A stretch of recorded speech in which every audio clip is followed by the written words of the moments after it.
You have Richie Hogan with us. Richie, good morning to you. Morning, Ger. How are things? Good, thanks. What was that Waterford team actually like to play against when they got their dander up and they got on a bit of a roll in the second half? Well, look, they were very hard to stop, as everybody saw. Obviously, a team with great fitness, but I think also have great hunger. They haven't won a game prior to this year. They hadn't won a game since they played in the All-Ireland series in 2017. So a team like that is always very difficult to stop. There's some great players, some players that I think won minor and under 21 All-Ireland and are probably in or around the age of 24, 25 now, where, you know, they're physically at their peak and they're obviously quite hungry. So they were very difficult. Was there anything unexpected that they did in that period where you were like, oh, didn't know you guys could do that, or we didn't expect that? Not necessarily unexpected, but I think the way they were able to win their own ball was obviously a huge element of their game. Their puck outs in the first half, for example, they were putting the ball into space for their forwards to run onto, and a lot of teams do that. And I suppose to counteract that, what a lot of teams would do on the other side would be they would try and cut off that space and make sure that they contest the ball 50-50 at the other side, which is more difficult for a forward. But I think they were well able for that, as we saw, and their ability to win ball in around the middle third, as it's called now, was just hugely impressive. Obviously, you need physically to be capable of being in the right place at the right time, but there's obviously an instinct involved in that too. I always wonder about that. Dimmer Ling always talked about Tommy Walsh just automatically finding himself in the right position. It was like, and it would kind of freak him out a little bit, where he'd be up against it going, hang on, how did he know to be there at the right time? Winning those balls, like, how much of that is actually just pure hurling?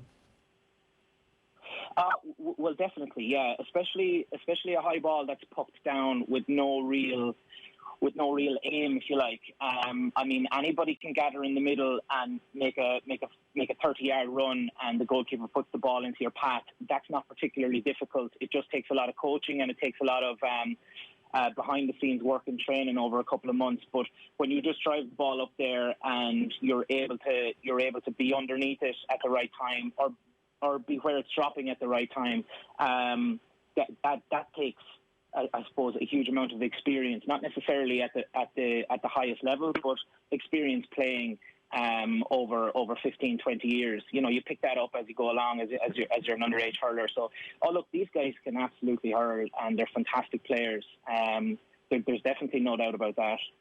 And I was kind of getting to that point there. It seems like maybe that aspect of things is a little bit underrated with this Waterford team, that because essentially they've come from, in one respect, they've come from nowhere, literally not having won a game for a couple of seasons. But as you've said, that kind of undercurrent and that bedrock has been there the whole time. Yeah, and look, if you actually analyse the two seasons that they had, you would see that they were probably hugely unlucky in a lot of those games. You know, you take the 2018 season, for example, with all the injuries that they had in the first couple of games, and then they should have beaten Tipperary in that as well, and then the league kind of got away from them. So, look, a better indication would be how well they hurled in the National League this year, and where they were really, really good. And with the way the year went, with Clare and Limerick being selected for the league final, you know, we were due to play Waterford in the quarterfinals of that league. So, you know, they had qualified in their section, and they were very, very strong. And look, they're a team that are just going to keep improving. And after beating us last Sunday week, they're definitely going to be on the up. Richie, I'm not sure if this comes down to the new players that have come in on the panel this season or Liam Cowell, but something that was very clear in that second half performance, and has been shown in many of the Waterford games in the Championship this year, is just the intensity with which they press, the way that they work so hard for each other to create space. I mean, I think the term that was used by a lot of pundits after they beat you a couple of weeks ago was that they out-Kilkenny'd Kilkenny. Were you impressed by that kind of intensity and fervour that they had, particularly in the second half? Yeah, of course. It's funny, we're talking about Waterford in that vein, but Limerick, they're exactly the same words that you might use to describe Limerick. they're a similar team. Both teams are similar teams. We were absolutely impressed with the work rate. Of course we were, but we had expected that. They had done the same to Clare. They had done the same to Limerick in the Leinster final, and it kind of just didn't materialise for them. So we were absolutely expecting that. And that's the way most teams play now. They try and win the battle in the middle of the field, if you get me, between both 45s. And, you know, Waterford drag out a lot of players, and they let Tig de Burka sit back. Limerick do the same. I suppose out Kilkenny, I think we were a little bit... once they got a run on us, we found it hard to get them back. You know, in the first half, we were well on top in all aspects of the game, and I know they hit a couple of wides, but in the second half, when they came out and they got on a roll, it was very difficult to stop them and pull them back.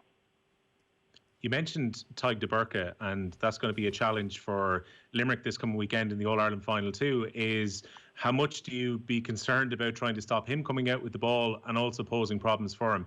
He's had a really good season again, Tig de Burka, Richie.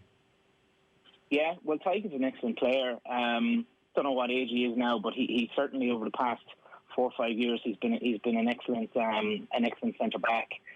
He started off wing back. He was the same. I think that role as centre back suits him really well. Now, I suppose a word of caution: TJ Reid did incredible damage for us as well, and was on an awful lot of balls. So there's a kind of a risk and reward with the way Tig plays. He plays in front of the full back line, which gives them a lot of protection, but it can sometimes backfire. So I think Limerick will definitely be looking at that. I've no idea who they're going to play centre forward. If they play Cian Lynch centre forward, he's not going to stand in on Tig de Burka crowding that area. He's going to play out more in the middle of the field, and I'm sure Waterford will have some sort of plan to counteract that. But look, you just can't put the ball down on top of Tig de Burka. If you land it down on top of him, he's going to catch it. He's going to use it very well. And he popped up and got a score against us as well. So it's something that Limerick would be trying to avoid. But Limerick are good at that too. They'll leave the spaces on the edges, on the sides.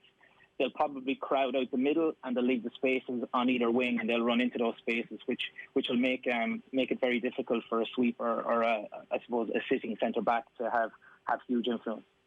And in terms of that evolution as well, Richie, we had Stephen Bennett on the show on Off the Ball a few weeks ago, and he was saying that, you know, under Liam Cahill and this new management team, they're being encouraged to play a bit more heads-up hurling for their defenders in midfield to get more involved in attacks. There was always that argument a couple of seasons ago that Waterford were maybe a bit overcautious, you know, deploying extra sweepers, playing quite deep. This is a team in 2020 who seem to be playing with a bit more freedom under Liam Cahill. Yeah, I suppose they're playing with a team that has nothing to lose, and that's what happens when you go for a couple of seasons where it hasn't run pretty well for you. When maybe the expectation within your own county wasn't what it was like after they had reached an All-Ireland final, or what it was like under Derek McGrath, where you know, the county were obviously hoping to win All-Irelands on a regular basis.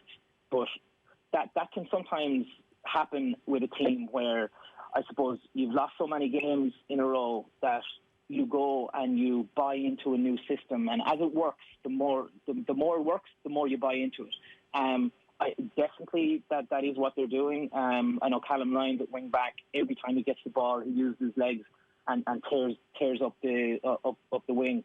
That it is a tactic. They like to win the ball deep between those two 45s, where I suppose where it's easier to win it, if you like. They're not contesting as much possession, 50-50 possession. They're picking up a hand pass and then they're tearing off at it. I mean, Stephen Bennett got a fantastic score against us where he got the ball in his own half back line. I think it was maybe a hand pass, took it, and then he was running at the defence. And that's very difficult for any defender to I suppose, defend against. The last thing you want is people running at you. What you do want is you want him standing beside you, and you want the ball landing between the two of you so that the back is always facing the ball. And that's the way defenders like to play. So anytime you can turn them around and run at them and turn that half back line, which is a tactic that Waterford have and that they're using really well. Knowing all that now, Richie, if we had a time machine and you could go back to the halftime dressing room, would you do things differently in the second half, or what would you do differently in the second half that would give you a better chance of a better outcome for Kilkenny? Well, I suppose we played really well in the first half. We were 7 points up at half time. it looked as if every time the ball was going to go into the full forward line that we were going to get a goal or a point or get something out of it. We were hugely on top. We were moving well. We were using the ball well. I think once they got the goal, we maybe resorted a little bit to route one. So if we're looking back on it, I wouldn't call it panic, but when we were under a little bit more pressure. And when you're under a little bit more pressure, you kind of do the safer thing with the ball because you don't want to make a mistake. So I think we didn't get enough ball into the danger area in the second half, and as a result, once they got their tails up, it was very difficult to pull them back. I don't think they played a hell of a lot different in the second half than they did in the first. The one thing that was very noticeable that they did in the second half was they pulled both of their half forwards way back down the field. I even saw Jack Fagan caught one of our puck outs, which is I suppose very, very strange in terms of where he was. So they picked up that area of the field. Maybe we could have been a little bit better with our use of the ball, but the thing is, if you don't have the ball in your hand, it's very hard to do anything with it. And I think that's where Waterford really pushed us back. They were winning all of the primary possession, both in the half-back line and half-forward line. Look, any year you lose an All-Ireland semi-final, it must feel like a year of what is, particularly when you have a big lead at half-time. But on a personal level, how happy were you to be fit and to be winning back your place in the team and to be going as well as you personally were going? Yeah, delighted. And look, it didn't turn out to be the year that I wanted. Of course, it didn't. Nor for any Kilkenny player. I knew once the whole thing was locked down on the 10th or 11th of March, and I got a serious bit of training over a couple of months. I could feel myself growing into it in terms of fitness. For the club championship this year, it's definitely the fittest I've been in, probably the fittest I've been ever. Now I got a hamstring injury towards the end of the club season, which hampered me for 4 or 5 weeks just before the championship. But look, I was absolutely delighted. Apart from that hamstring injury, I haven't had any injury issues this year. And I suppose in hindsight, with the break and the way I was able to train without any physical contact, because when you're trying to train, you're always picking up, niggles and bumps and bruises and dead legs, nothing injuries if you like, but stuff that prevents you from doing what you want to do the following day. And for me to be able to do that over a long period of time I feel it just brought me onto a level that I haven't been on physically.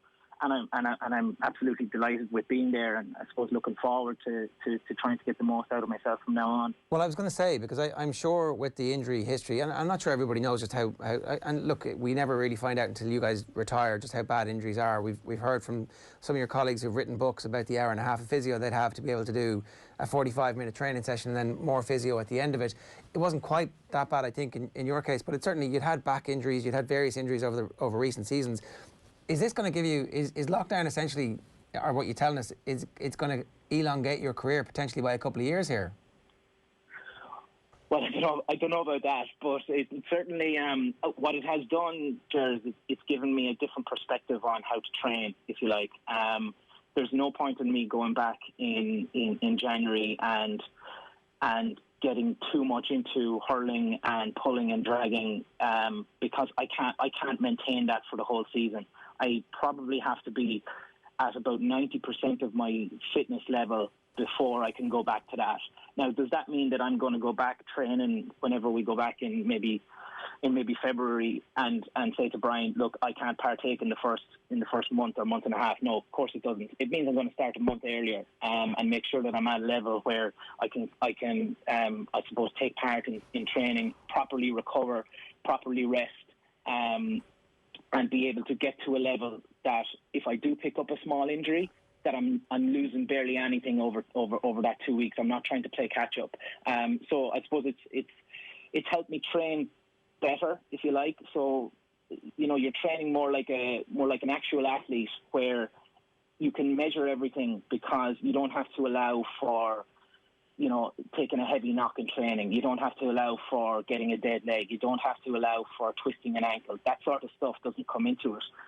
So I suppose it's probably a case of me over the months of January, February and March that I'm going to concentrate more on that sort of stuff before I get back into actually playing physical contact. Yeah, and look, it was I can't remember who talked about it first, but certainly we ended up again having Tommy talking about yourself, TJ Reid, the class of 07, Seamus Callanan, Canning, was it Patrick Horgan was the other one as well. Yep. All of you at the age of 32 still going strong, and I don't think any of you have announced any plans for retirement, but you do learn to train smarter, and at least the experience that you have means that you can be valuable in terms of affecting a game in almost every possession. Yeah, well, I think you're dead right. I suppose when I came in as a young player, you know, you hear about the experience of this fella and the experience of that fella, and it makes, you know, it doesn't even register with you that, you know, they say, as you get older, you get a bit more experience. That doesn't register with you because, you know, you haven't gone through that. All you can see is what's in front of your face. All you can see is the next training session, the next game, and I suppose for myself, I want to play, certainly want to play next year and take it as it is. But the main thing I want to do is I want to be fit and healthy. And I suppose Brian knows that there probably was a time where I could play at 80%, 85% and affect the game. I can't do that anymore. So if I'm not 100% right, I'm absolutely no good to Kilkenny. So there's no point in me. There's no point in me playing. And that's something that I have to worry about myself and be disciplined in. So, you know, I can't be available for games if I'm not 100% right, because I'm not going to perform and I'm not going to be any good, and I'm not going to be playing. So there's no point in any of that. So my job is to get myself as physically right as I possibly can, and if that means I have to miss a couple of games, well, then so be it, because, you know, the other option just doesn't work for me anymore. Yeah, and look, that makes perfect sense. And have you had that conversation with Brian Cody yet? As regards what? Like, I need to be 100%, and if I'm not 100%... Oh, well, I suppose he's had that conversation with me, if you like. Yeah, no, we had that conversation maybe about 18 months ago or so. We had it a couple of years ago before that as well, but I was struggling to buy into it. But you know, I suppose you learn from experience, as you mentioned, where you go out and you play and you're not 100% and it doesn't go right for you, and you come in and you say, look, this actually isn't worth it. I have to do things properly and I have to be disciplined. You know, and you have to lose that kind of short-sightedness. So I would have had that conversation with Brian. He would have had it with me more so than me having it with him. Brian is very good that way. He'll come to you and he'll say, look, because he knows it's difficult for a player to go to his manager and make demands or make requests. He knows that. And I never do that with Kilkenny either. And Brian has worked with me long enough that he knows what sort of a character I am. So he knows that he can come to me and let me know what he thinks is best. He'll go to Mickey Comfort, the strength and conditioning coach, let him know, and then we all buy into it together. So most of the time that will come from Brian. Brian will be very strong in that area in terms of knowing, I suppose, what all the players would need. One last thing for me, the goal against Galway, what happened? How do you remember it? I don't know, Ger. I can't remember it. Have you watched it back? No, I have. I don't really know. I just did what I was supposed to do, really. I saw Dahi Burke.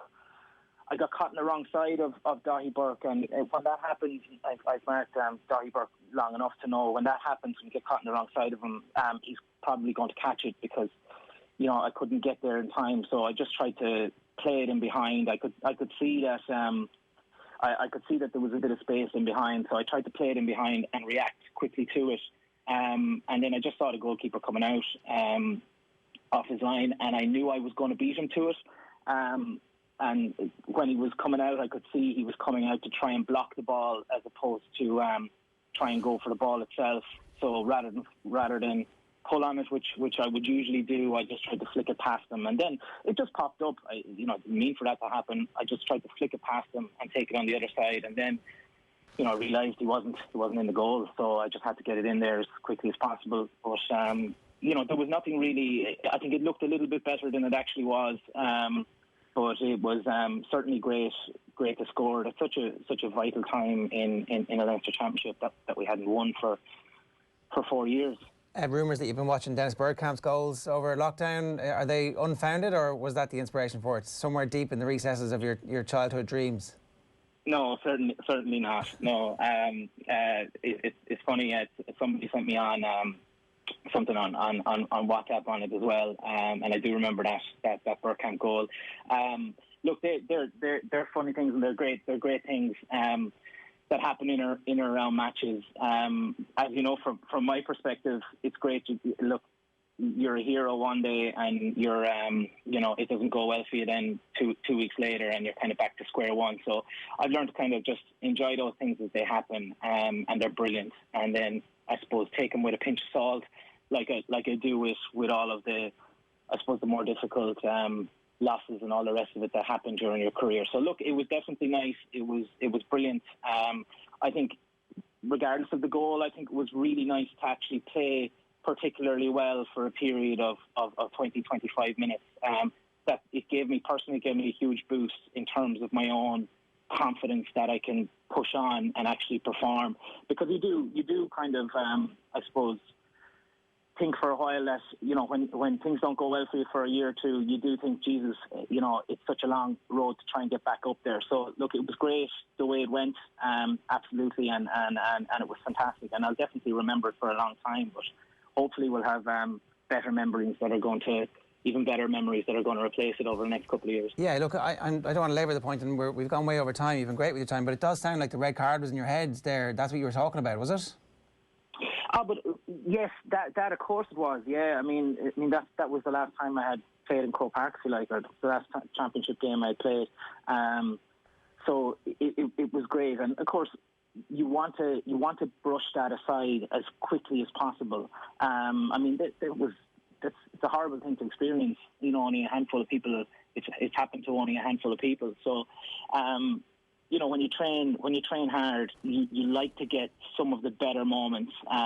And before that red card last year, the season wasn't going particularly. It was a very frustrating season for me anyway, and that was the worst part of it, and happened at the very end. And you have such a long break. You have such a long break then till your next competitive championship game, and that was even extended. Like, it's amazing that. Playing in the All-Ireland final, it was nearly 18 months before you get to play in Croke Park again. That felt like a hell of a long time. And, it made it even better. Of course it did. Redemption story, if you like, but it was certainly fantastic just to have better memories in Croke Park than the last time I was there. Yeah, and look, well deserved, Richie. It was a fantastic goal. It was a great season, and look, I know you'd obviously rather not be talking to us this week except in official media capacity, but always great to talk to you. Thanks a million for making the time for us. No problem, lads. My pleasure. It's Richie Hogan there. As I said, always really interesting that the goal is a bit of redemption for him. John is with us in studio listening to that. I've got to say, I love Richie Hogan. Richie Hogan is just Techers. Brilliant. Love Richie Hogan's natural ability. And always the best ever game I saw, the 2014 final, Richie Hogan and John O'Dwyer bubbles, just in song, is the way I would describe it. Just an amazing natural talent. And you'd pay a lot of money to watch it. 100%.